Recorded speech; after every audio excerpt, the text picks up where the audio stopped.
지난주에 이어서 하나님의 창조하신 일의 내용을 우리가 보며 은혜 받고, 특별히 이 내용을 통해서 창조주 하나님이 누구이신지를 우리가 깨달을 때에 그 하나님께서 오늘날도 우리의 삶 속에 또 이 세상에서 여전히 하나님은 창조와 또 새롭게 하심과 또 만드시는 일을 하시는 분인 것을 저희가 깨닫게 될 것입니다. 자, 우리 지난주에 간단히 생각했지만은 간단히 우리 내용 연결을 위해서 첫째 날 하신 것이 무엇이죠? 3절에 보시게 되면 하나님이 가라사대 빛이 있으라 하심에 빛이 있었고 그 빛이 하나님의 보시기에 좋았더라. 하나님이 빛과 어둠을 나누사 빛을 낮이라 칭하시고 어둠을 밤이라 칭하시니라. 저녁이 되며 아침이 되니 이는 첫째 날이니라. 하나님께서 해, 달, 별들을 어느 날 창조하셨나요? 뒤에 가서 보면은 14절에 창조를 하십니다. 그러면 여기 첫째 날 빛이 있어라 했던 이 빛은 태양에서 오는 그러한 빛, 그리고 낮과 밤이 아닙니다. 이 빛은 에너지의 근원되는 빛. 하나님께서 천지를 창조하실 때에 첫날 무에서 유로, 물질을 만들었습니다. 그것은 하나의 어떤 형태랄까, 어떠한 그 조직이 없는 하나의 큰 물질 덩이를 만드시고 그 다음에 빛을 만드셨어요. 빛은 모든 생명에게 에너지, 생명을 주는 그 근원이 됩니다. 그리고 뒤에 가서 넷째 날 하나님께서 별들과 또 태양을 만들어서 지구에 우리가 아는 낮의 그런 태양의 빛을 허락하게 됩니다. 자, 여기 그 하나님께서 창조하신 내용을 보게 되면은 하나님이 가라사대라는 단어가 계속 나옵니다. 제가 나눠준 그 인쇄물 3페이지 맨 밑에 보게 되면은 그 하나님이 가라사대, 즉 여기 그 1장에 보면은 10번에 걸쳐서 말씀으로 하나님께서 창조하신 것이 나옵니다. 하나님이 가라사대라는 단어가 10번이 나오는데 이것은 우리 히브리서 11장 3절의 말씀과 연결돼요. 거기 보면은 믿음으로 모든 세계가 하나님의 말씀으로 지어진 줄을 우리가 아나니, 성경은 창조를 과학적으로 설명하거나 또 과학적인 것으로 얘기하지 않습니다. 이미 지난 과거기 때문에 그것을 다시 반복할 수 있지 않다면 그것은 과학이 요구하는 그러한 과학적 증거가 증명할 수가 없습니다. 창조는 믿음으로 받을 수밖에 없어요. 또 우리가 하나님을 알고 하나님을 믿을 때에 그 하나님의 능히 창조하는 것을 우리는 확실히 믿고 또 압니다. 우리 부모님이 누군지 다 아시죠? 다 아시죠? 예. 근데 태어날 때 부모님 보셨어요? 태어날 때 어머니 모습 기억나세요? 태어날 때 아버지가 어떻게 거기 어떠한 모습으로 웃었는지 어떤지 다 아십니까? 근데 어머니 아버지가 누군지 어떻게 아세요? 어떻게 아세요? 자라면서 그 어머니 아버지의 사랑과 관심과 그 은혜 가운데 자라면서 이분이 내 엄마야 엄마야 하니까 엄마구나, 정말 그 사랑을 주는구나, 이분이 네 아버지야, 그 많은 사람들 중에 이 남자분이 나의 아버지구나, 그리고 믿는 거예요. 그리고 죽을 때까지 정말 이분이 내 어머니고 내 아버지고 믿고 우리는 죽지, 우리가 과거에 돌아가서 출생할 때에 내 엄마 아버지를 확인하고 이분은 내 엄마, 이분은 내 아빠 하지 않습니다. 지난 과거를 가지고 과학적으로 증명한 얘기는 그건 불가능한 얘기예요. 그건 믿음으로밖에 받을 수가 없어요. 그래서 하나님께서 이 우주 만물을 보면서 이 우주 만물을 만드신 하나님이 과거에 태초에 이것을 만들었다는 것을 믿음으로 하나님께서, 믿음으로 모든 세계가 하나님의 말씀으로 지어진 줄을 우리가 안다는 겁니다. 그러면 이 하나님을 알고 보면, 믿고 보면 나중에는 이 하나님이 정말 그 우리의 창조주 하나님 되신 것을 우리가 또한 알게 돼요. 믿음이 먼저고 그리고 아는 것이 후자입니다. 과학은 아는 것이 먼저고 그 다음에 믿겠다는 자세예요. 그러나 과학적으로 모든 것을 설명할 수가 없기 때문에, 그래서 하나님을 과학은 다 알 수가, 설명할 수가 없습니다. 하나님이 행하시는 기적을 다 알 수도 설명할 수도 없어요. 우리는 살아가면서 먼저 믿고 그리고 알게 되는 것이, 이런 이치가 우리 삶 속에 아주 많아요. 조금 전에 제가 말한 그러한 우리 부모님에 대한 것도 그렇고 모든 것이 우리가 먼저 믿고 그리고 알았어요. 제가 달라스에 목회하다가 여기 LA로 왔습니다. 알고 온 거 아니에요. 하나님의 부르심이 있었고 여기 오면은 LA 동부교회가 있는 것을 믿고 왔지, 제가 알고 그리고 온 거 아닙니다. 우리 모든 거 살아가는 거 마찬가지예요. 내일도 오늘 아침에 잘 때에 내일 일어나 우리가 건강한 모습으로 다시 깨어날 것을 우리가 믿고 그리고 편안하게 자는 것이지, 그리고 깨어보니까 또 내 생명이 있으므로 오늘이 있다는 것을 아는 것이에요. 우리가 살아가는 모든 것은 믿음이 항상 있습니다. 그리고 믿음 때문에 우리가 그것이 사실인 줄을 알게 되어 있어요. 자, 그래서 우리 성경 말씀이 감사한 것은 우리가 믿을 수 있는 많은 그 내용들을 하나님께서 우리에게 알려주셨어요. 그래서 창조 때에 하나님이 이렇게 하셨구나, 그리고 이 창조를 통해서 우리 하나님이 이러한 분이시구나 하는 것을 우리는 그것을 믿을 뿐 아니라 이제는 알게 되고, 알수록 그 하나님이 정말 살아계시고 정말 진짜 나의 하나님 되심을 우리가 또 이제는 알면서 그 은혜 가운데 살게 되죠. 자,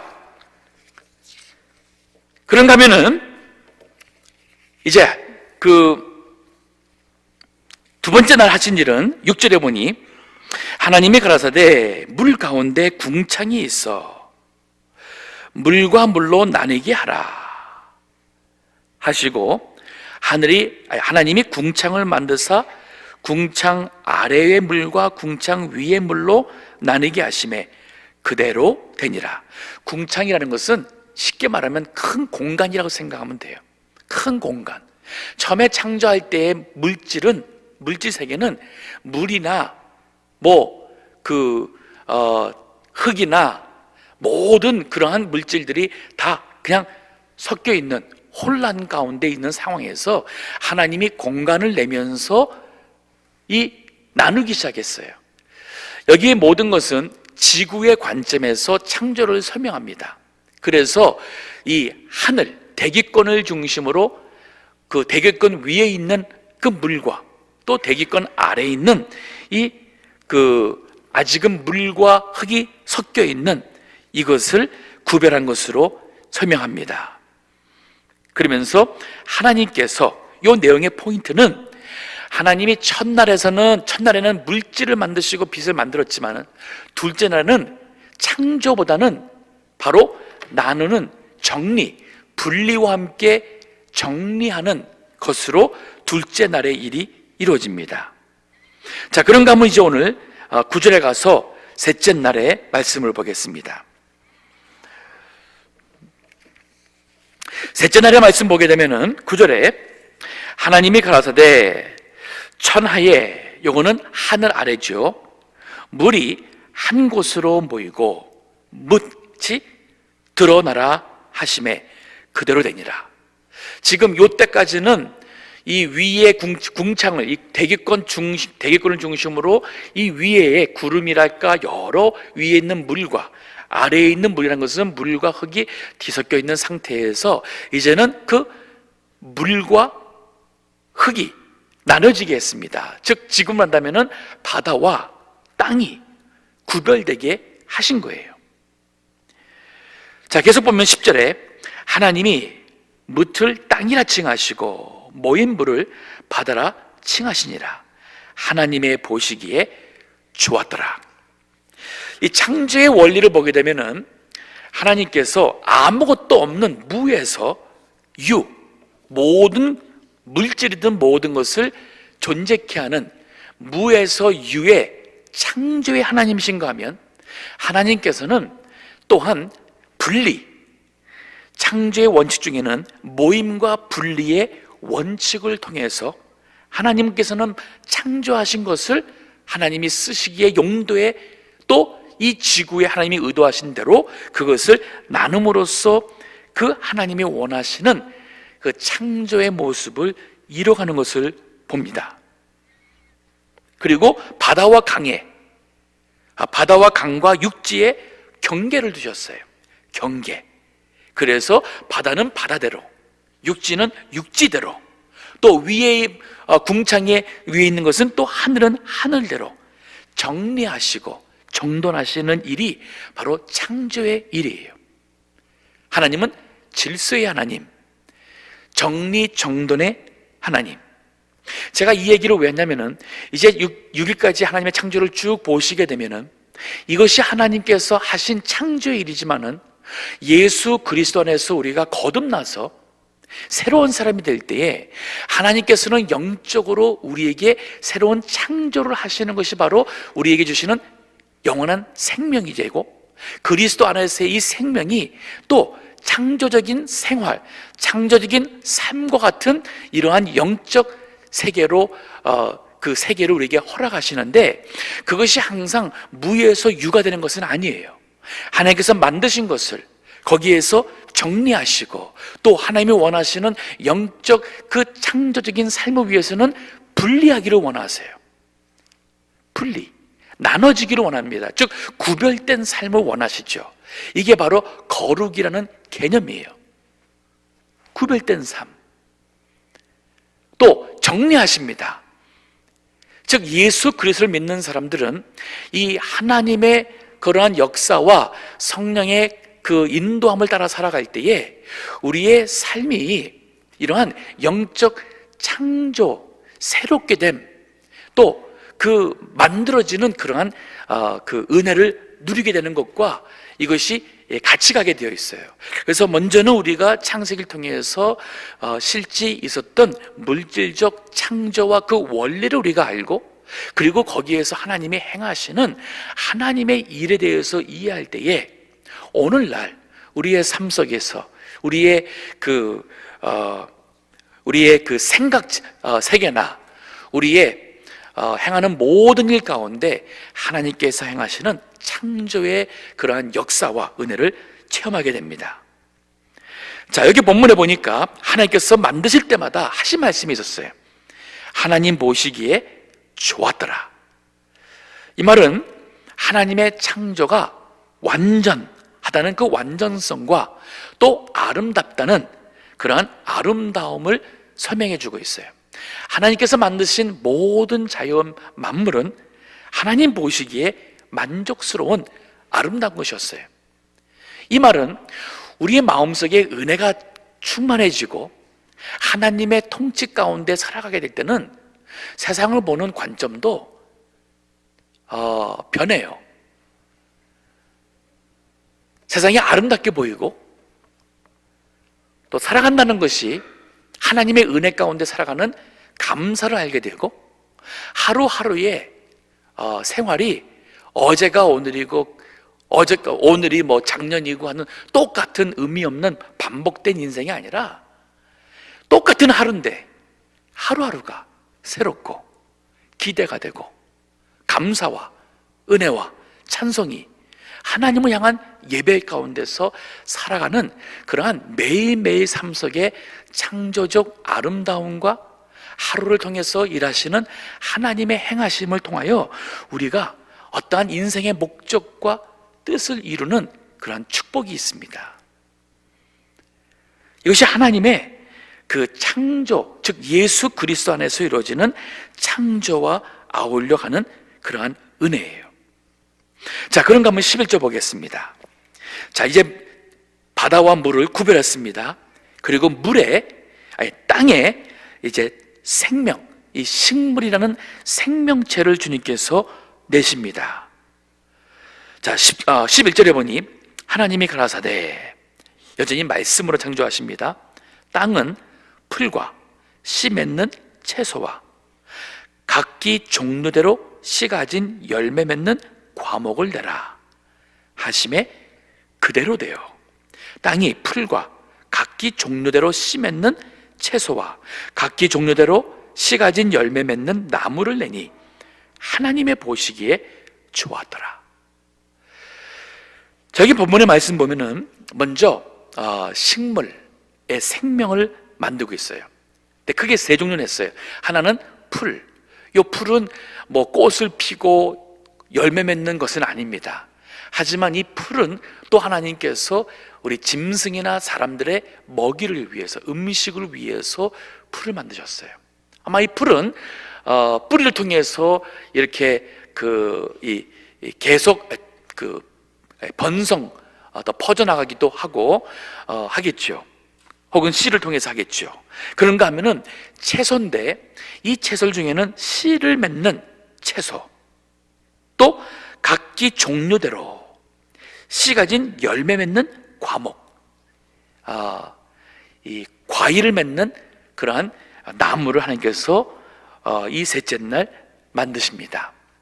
근데 흥미로운 것은 보면은 여기 보면은 12절에 땅이 하면서 쭉쭉 하면서 나무를 내니라는 표현이 있어요. 또 11절에서도 땅은 풀과 씨 맺는 채소와 각기 종류대로 씨 맺는 열매를 맺는 과목을 내라. 땅은 내라는 표현이 나와요. 즉 하나님께서 이 창조하신 것에서 창조하신 다음에는 이 자연의 순리와 원리에 의해서 땅이 식물들에게 생명을 주는 거예요. 자, 생명을 주는 그 기본 원소를 하나님께서 세 가지를 만들었습니다. 빛이었어요. 빛이 생명을 줍니다. 우리 교회 여기 저 예배당 뒤에도 여기 참 비싼 이 나무들, 식물들을 갖다 놨는데 종종 죽어요, 자꾸. 그래서 왜 죽냐고 물어보니까 빛이 우리 여기 빛이 충분히 들어오지 못해서, 그래서 참 좋은 나무를 갖다 놔도 우리가 기대하는 것 같이 살지를 못합니다. 빛은 생명을 줘요. 우리 학교 다닐 때 배웠잖아요. 염색체라는 것이 빛을 받아가지고 거기에서 식물이 필요한 영양분을 만들고 해가면서 이 빛이 생명을 주죠. 그런가 하면은 빛과 함께 역사하는 것이 바로 물이에요. 물. 그리고 또 하나가 뭐냐면 땅이에요. 이 땅. 이 땅과 물과 빛이 바로 하나님께서 창조하신 요 요소들이 실제로 이 식물에게 생명을 주며 생명체가 이 자연 세계를 이루도록 하셨어요. 즉 하나님이 창조하신 것을 보면은 직접 하나님께서 만드신 것은 아무것도 없는 상태에서 물질을 만든 무에서 유의 창조요. 또 생명을 주는 빛을 창조하셨고 그 모든 것을 하나님께서 정리하시고 분리하시고 또 모아주시고 하고서는 하나님께서 이 자연 세계의 법칙과 자연이 또한 자연 가운데서 생명이 태어나며 생명이 번성하며 하는 이 하나님의 이 창조의 내용이 여기 있습니다. 이것이 우리 삶 속에서도 마찬가지예요. 우리 스스로 구원하지 못합니다. 그렇기 때문에 하나님께서 은혜로 우리에게 구원을 주셔요. 예수 그리스도 안에서 믿는 자에게 은혜라는 이 구원이라는 은혜, 이것을 거저 주십니다. 하지만 성화라는 것은, 구원은 거저지만은 성화라는 것은 하나님께서 우리가 믿음으로 하나님의 말씀을 순종할 때에, 근데 이것이 또한 하나님이 공급하는 은혜와 하나님의 사랑과 하나님의 말씀의 공급을 받아서 우리가 믿음을 지키며 믿음을 순종함으로써 하나님의 뜻을 이뤄가도록 하는 이 아주 그 완벽한 조화와 그리고 이 공존하는 이 하나님의 섭리가 있죠. 이게 바로 자연의 섭리와 마찬가지인 거예요. 자, 계속 보게 되면은 여기 본문의 말씀 보니까 이런 말씀이 있어요. 그 각기 종류대로라는 말이 나와요. 각기 종류대로. 채소들도 그랬고 과실도 그랬습니다. 이제 뒤에 가서 보게 되면은 하나님께서 짐승을 만들 때도 각기 종류대로라는 이 단어가 나옵니다. 영어로도 보면 according to its kind라고 되어 있어요. 이 말이 뭐냐면 채소든 과일 나무든 나중에 가서 보면은 짐승들도 모든 생물들이 다 하나님이 주신 독특한 그 자체의 정체성이 있습니다. 즉 유전자가 독특하다는 얘기예요. 한 종이 다른 종으로 진화되지가 않습니다. 사과 씨앗을 심으면 반드시 사과나무가 나오고 배 씨를 심으면 배가 나오는 것은 자연의 이치예요. 세월이 흐른다고 나무가 변하지 않습니다. 진화론자들은 소위 그 저급 종에서 고급 종으로, 즉 종자, 열등 종자는 여러 환경의 변화와 이러한 데서 생존하지 못하기 때문에 도태돼서 없어지고, 소위 우성종자가 살아남고 그 환경의 변화에 적응하면서 점진적으로 조금씩 진화되고, 그것이 오랜 세월 동안은 하나의 다른 종자로 진화가 된다는 것이 진화론이에요. 근데 하나님의 창조에 보게 되면은 식물이든 동물이든 인간이든 진화가 될 수가 없어요. 왜냐하면 하나님께서 주신 고유, 그 정체, 유전자가 있는 거예요. 이게 변하지가 않습니다. 그래서 진화론이 풀지 못하는 또 하나의 문제가 바로 그거예요.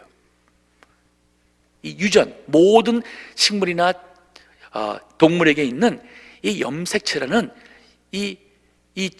그 유전자를 바꿀 수가 없어요. 이건 진화되지 않습니다.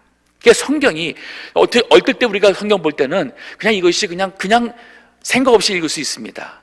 근데 이것을 가만히 보면은 각기 종류대로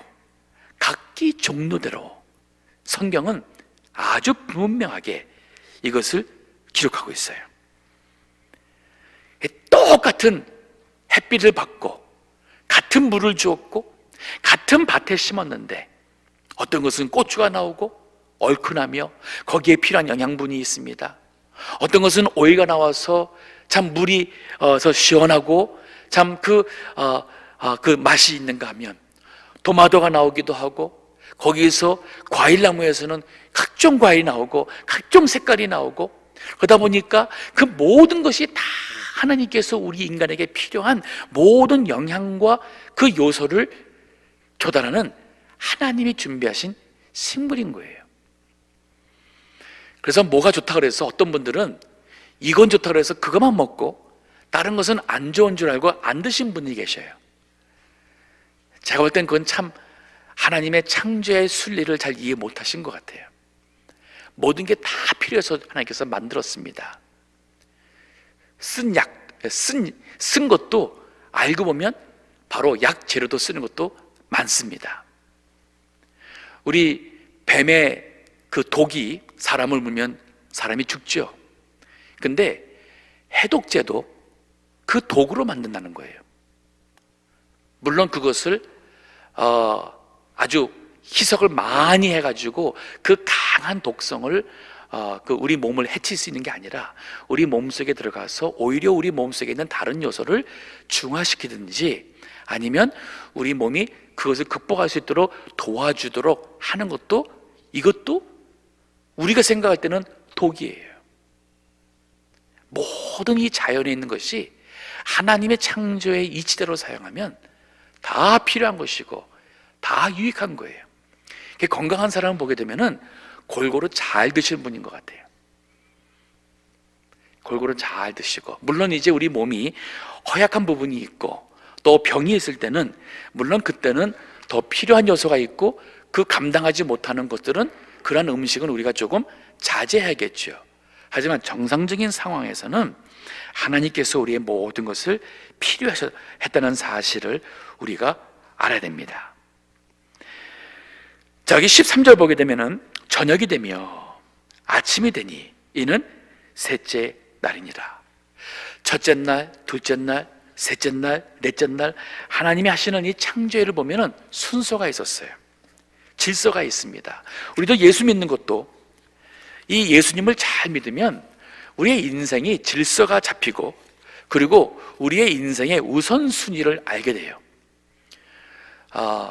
참 예수님 안에서 하나님의 하나님을 우선순위로 두고 하나님의 말씀 가운데서 우리가 살아갈 때는 우리의 인생의 모든 것이 내 개인 생활도 그렇고 내 가정도 그렇고 교회도 그렇고 모든 것이 하나님의 창조가 이루는 그러한 보기에 참 좋았더라는 그러한 아름다운 창조가 됩니다. 문제는 뭐냐면 하나님께서 우리의 삶 가운데 일하시고 창조케 하지를 않는 게 문제예요. 우리는 우리가 원하는 대로 하고자 할 때에 하나님의 말씀과 뜻에 어긋나게 살 수 있죠. 우리가 하나님을 예배하지 않고 우상을 예배할 때 문제가 생깁니다. 욕심을 따라갈 때 죄로 인하여서 하나님이 이루시는 그 아름다운 세계의 의를 우리가 이루지 못하는 일이 생깁니다. 예수님 믿는다는 것은 그리스도 안에서 하나님의 통치를 받는다고도 표현할 수 있어요. 우리 마태복음 6장에 31절이죠. 예수님이 그러셨죠. 너희는 먼저 그의 나라와 그의 의를 구하라. 그러면 이 모든 것이 너에게 더한단 말이에요. 그러면 그 전에 뭐냐면은 우리 인간이 뭘 먹을까 마실까 무엇을 입을까 우리 인간이 염려해가면서 살아가는 것이 뭐냐, 바로 그거 자체가 우리 인생에 질서가 없는 거예요. 방향도 없는 것이고 이 혼란 가운데서 당장 우리의 필요한 것에 그 필요성만 느끼면서 어떻게 하면 내가 원하는 것을 가질 수 있을까, 이게 바로 염려예요. 근데 먼저 그의 나라와 그의 의를 구할 때 그 나라가 바로 통치입니다. 하나님의 통치. 하나님께 모든 것을 맡기고 하나님께서 내 삶 속에 역사하도록 하며 하나님께서 나의 모든 생각을 주관하게 하시며 그의 의를 구하는 것은 그래서 하나님이 원하시는 그것을 선택하고 내가 원하는 것이 아닌 하나님의 기뻐하는 것을 선택하며 하나님 모실 때에 인정받을 수 있는 것을 선택해 나갈 때에 우리의 삶이 그리스도 안에서 질서가 생기고 거기에 하나님이 행하시는 영적 창조의 그러한 축복을 누리게 되는 것입니다. 자, 우리 넷째 날 14절 말씀 보겠습니다. 하나님이 가라사대, 또 말씀을 창조합니다. 하늘의 궁창에, 이제는 조금 전에는 우리 셋째 날에서는 땅에 식물로 채웠죠. 이제는 궁창에, 즉 여기 하늘이라는 것은 우리가 보이는 대기권을 넘어서서 그 대기권 더하기 그 밖에 있는 우주의 그 궁창입니다. 그 하늘의 궁창에 광명이 있어 주야를 나누게 하라. 또 그 광명으로 하여 징조와 사시와, 이 사시라는 것은 봄, 여름, 가을, 겨울 같은 이 사계절을 얘기하고 있어요. 징조라는 것은 이 자연 세계에 돌아가는 여러 그러한 이 징조들, 그러한 그 일들, 그러한 그 사인들을 말하고 있습니다. 또 일자와 연한, 일자라는 것은 여기서 일자는 하루예요. 하루와 이 하루하루가 더해서 1년이 되는 그 연한이라는 것을 말하고 있습니다. 즉 지구의 자전을 통해서 하루가, 또 태양을 도는 공전을 통해서 그 한 해, 한 바퀴 돌아왔을 때에 다시 봄으로 시작해가지고 또 이 자연이 돌아가는 이 모든 자연 질서, 이 조직이 바로 넷째 날 하나님이 하신 거예요. 그런데 여기 본문에 보면은 여기 하나님께서 넷째 날에 그 하늘의 궁창에 광명을 두었다 그랬죠. 우리 한국말은 그 3절에 보면은 빛이 있으라 하면서 하나님께서 첫째 날 빛을 만들었는데 그 빛을 우리 한국 성경은 빛이라고 했고, 우리 여기 4절에서는 광명이라고 번역을 분리해놨어요. 달리해놨어요. 근데 영어 성경을 보시게 되면은 3절과 14절, 15, 16절 나오는 모든 게 영어로는 다 라이트예요. 구분이 안 돼요. 우리 한국말이 참 멋있는 것 같아요. 이 한자어를 사용해서 우리가 구분할 수 있는 것 같습니다. 근데 실제로 이 뜻이 다릅니다. 첫째 날 3절에서 말하고 있는 그 빛은 태양에서 오는 이 우리 지구가 느끼는 태양에서 오는 이 빛이 아니에요. 낮에 그 빛이 아닙니다. 아직 태양이 없었잖아요. 즉 1절 그 첫 번째 날 만든 그 빛은 바로 모든 생명의 이 에너지를 주는 에너지의 근원, 생명의 근원이 되는 그 에너지의 빛을 하나님께서 만드신 겁니다. 그리고 넷째 날에는 만든 태양도 그렇고 모든 별들은 바로 그 하나의 만드신 빛이 이 별들을 통해서 나오는 이 간접적인 빛이라 할 수가 있어요. 실제로 그 히브리어를 보게 되면은 여기 광명이라는 단어는 빛이라는 그 오르라는 단어와 그 앞에 그 뭐뭐에게로부터 우리 영어로 만들면 from이라는 그 min이라는 이 두 단어가 합성되어 있어요. 그래서 이 광명으로 번역한 우리 한국말은 아주 참 3절의 빛과 여기 광명은 번역이 잘 되어 있는 것 같아요. 즉 뭐냐면 그 하나님이 만든 그 에너지에 근원되는 그 빛을 이젠 별들이 비추는 거예요. 이게 광명입니다.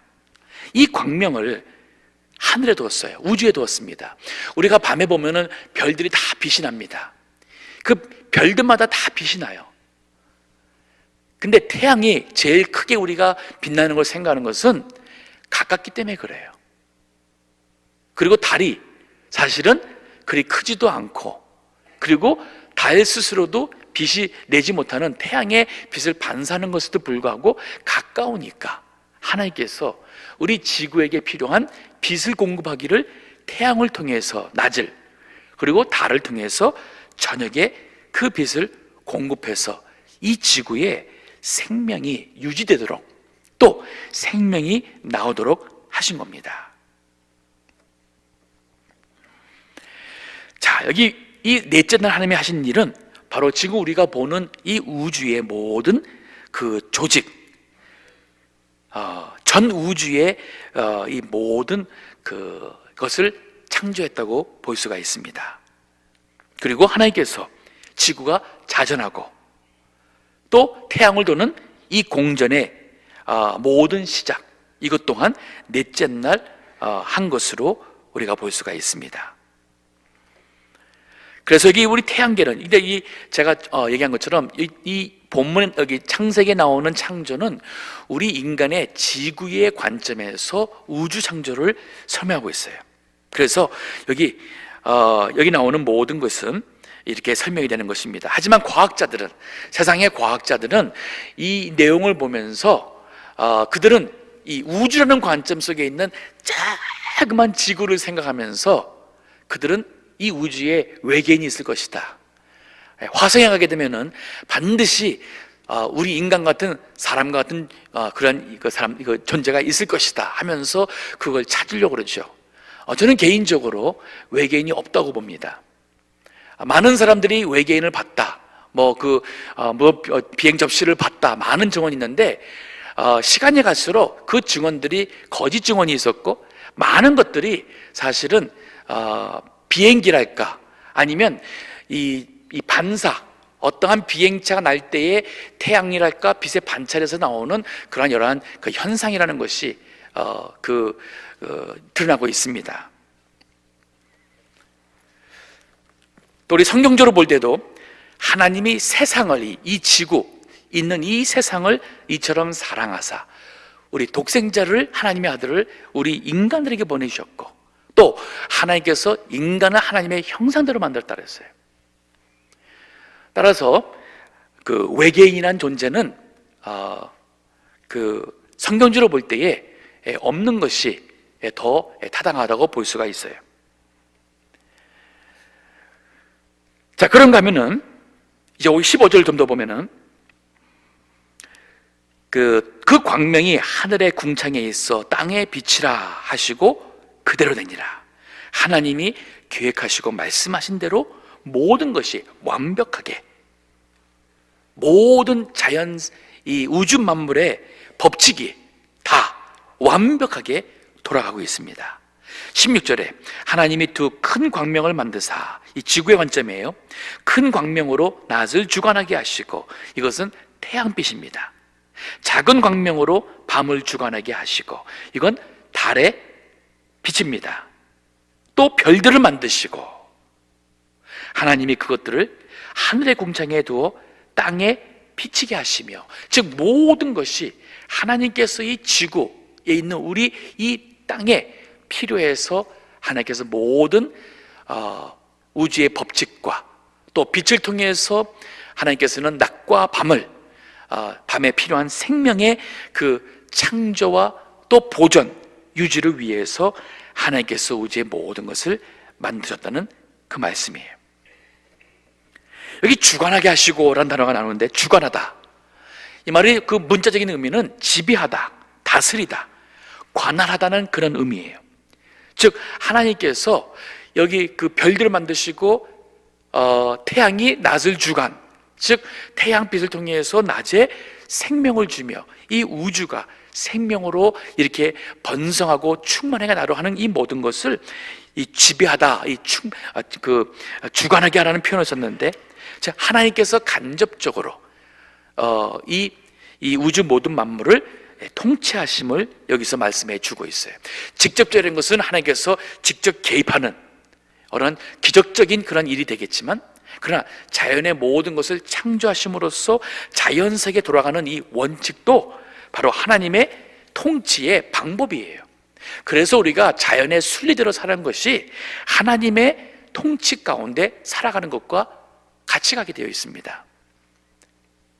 믿음이 좋다고 잠자지 않고 기도만 한다, 하나님의 순리에 맞지 않아요.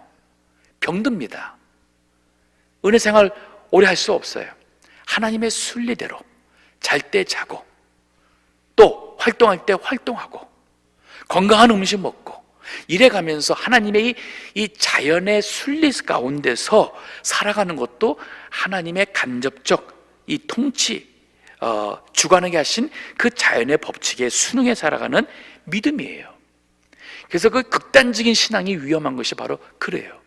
그들은 하나님께서 모든 우주 만물을 창조하시고, 해를 통해서도 통치하시며 달을 통해서도 통치하시며, 우리 풀에서부터 모든 것도 하나님께서 내셔서 그걸 통해서 우리에게 필요한 양식을 공급하시는 하나님의 이 섭리를 거스리고 그냥 금식만 하고, 그냥 금식하다가 위에 그만 구멍이 나서 30대에 위암 걸리신 참 굉장히 그 열심히 있었던 전도사 한 분을 제가 아는데, 하나님의 창조의 이치를 거스린 것 또한 하나님의 뜻이 아니라 할 수 있어요. 그런가 하면은 이 인류 역사에 보게 되면은 태양신 또 달신을 그런 섬기는 우상숭배가 많이 있었어요. 그리고 우리가 이 별자리를 보면서 점을 찝니다. 점성술이라고 그러죠. 거기 전 이 미신, 이 모든 것, 이걸 창조하신 하나님을 모르는 인간의 아주 어리석은 것이라 할 수가 있습니다. 우리 창조의 일을 통해서 우리는 이 창조주 하나님을 바르게 알고 우리가 그분을 예배하는 것이 주님이 원하시는 뜻이고 우리의 축복이며 우리의 행복이 될 것입니다. 이 창조주 하나님을 믿음으로 우리의 삶 속에 하나님의 능력이, 하나님의 새롭게 하시는 그 창조 역사가 늘 함께하기를 간절히 바랍니다. 기도하겠습니다.